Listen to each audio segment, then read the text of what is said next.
Assalamualaikum warahmatullahi wabarakatuh. Kami dari kelompok 4 akan mempresentasikan hasil diskusi kami mengenai masa remaja hingga peristiwa kerasulan Nabi Muhammad SAW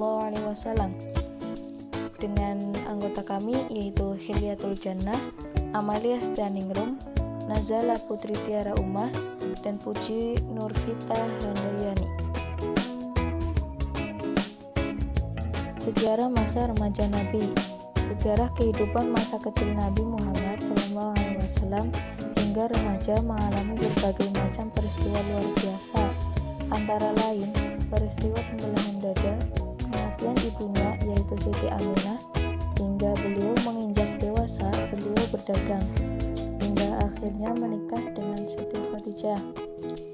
Beberapa sejarah pada masa remaja Nabi Muhammad yaitu pergian ke Syam, Bahira sang rahib, ke medan perang di Al-Fijar, menjadi anggota Hilful Fudul, dan mengembala kambing.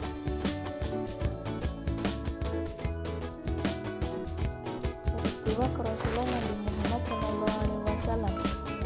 Pada awal kerasulan, ketika usia 40 tahun, Nabi lebih banyak menyendiri atau tahnus dari sebelumnya, dan bertahnus bertepatan pada bulan Ramadan di Florida, malam ke-17 Ramadan atau tepatnya 6 Agustus 601 Masehi. Bertepatan dengan malam itu, malaikat Jibril datang dengan membawa wahyu dan menyuruh Nabi untuk membacanya. Kabarnya, bacalah. Rasulullah kaget dan menjawabnya dengan sangat tegang. Dia berkata-kata, Nabi pun menjawab, aku tidak dapat membaca. Kata Jibril, ayat di atas adalah wahyu pertama, ayat 1-5 dalam surat Al-Alaq untuk Nabi, dan sekaligus sebagai bukti diangkatnya beliau sebagai seorang rasul.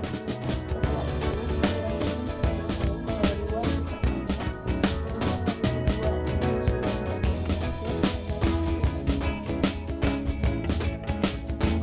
dan 2.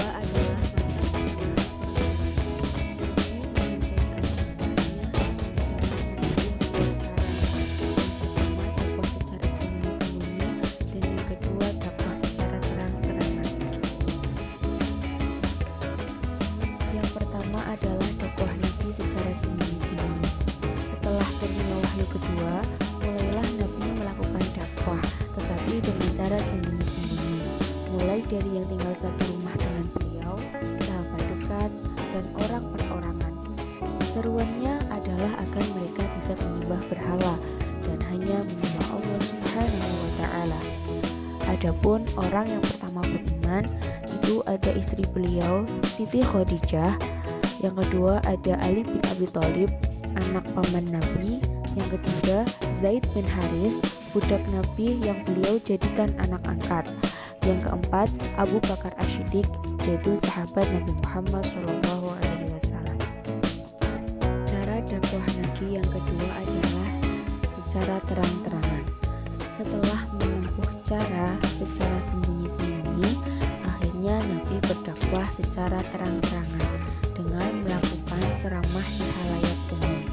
Dengan metode dakwah ini, agama yang baru diserukan Nabi menjadi buah bibir masyarakat di kota Mekah, sehingga dakwah ini pun menimbulkan kecaman dari kaum kafir Quraisy. Ya, yang selanjutnya ada faktor pendorong kaum kafir Quraisy menentang Islam. Di antaranya, yang pertama, mereka tidak bisa membedakan kenabian dan kekuasaan. Yang kedua, Nabi menyerukan hak persamaan antara bangsawan dan hamba sahaya. Yang ketiga, ajaran agama Islam tidak dapat diterima oleh kaum kafir Quraisy. Yang keempat, taklid kepada nenek moyang.